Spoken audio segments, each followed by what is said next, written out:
అలనాటి అందాల తార రంభ పుట్టినరోజు ఇవాళ జూన్ 5. పలువురు సినీ ప్రముఖులు, అభిమానులు, నెటిజన్లు ఈ ముద్దుగుమ్మకు బర్త్డే విషెస్ చెబుతున్నారు. పెళ్లి తర్వాత సినిమాలకు దూరంగా ఉంటోన్న రంభ ఫ్యామిలీ గురించి తెలుసుకుందాం రండి. తన అందం, అభినయంతో తెలుగు ప్రేక్షకులను మంత్రముగ్ధుల్ని చేసిన హీరోయిన్లలో రంభ ఒకరు. ఈ బ్యూటీ నటించిన మొదటి చిత్రం ఆ ఒక్కటి అడక్కు. ఇందులో ఆమె పేరు రంభ కావడంతో అదే స్థిరపడిపోయింది. రంభ తెలుగులో పలు సూపర్ హిట్ సినిమాల్లో నటించింది.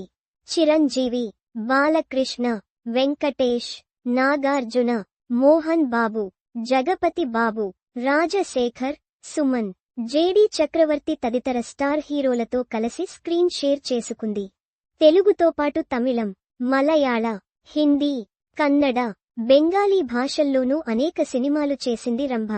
1992 నుంచి 2011 వరకు సినిమాల్లో నటించిన ఈ అందాల తార చివరి చిత్రం ద ఫిలిం స్టార్. ఈ మలయాళ సినిమా 2011లో విడుదలైంది. 2010లో బిజినెస్ మైన్ ఇంద్రకుమార్ పద్మనాథన్ను పెళ్లి చేసుకుంది రంభ. ప్రస్తుతం ఈ అన్యోన్య దంపతులకు 2 కుమార్తెలు, ఓ కుమారుడు సంతానం ఉన్నారు. కాగా రంభ పెద్ద కూతురు మాత్రం అందంగా మెరిసిపోతోందని చెప్పాలి. అందంలో తల్లి రంభకే పోటీ ఇచ్చేలా కనిపిస్తోంది. ఇందుకు సంబంధించిన ఫోటోలు కూడా నెట్టింట బాగా వైరల్ అవుతున్నాయి. వీటిని చూసిన వారందరూ హీరోయిన్లా ఉందని కామెంట్స్ చేస్తున్నారు. కాగా చాలా మంది హీరోయిన్లలాగే రంభ కూడా రీ ఎంట్రీ ఇస్తుందేమోనని ప్రచారం జరుగుతోంది.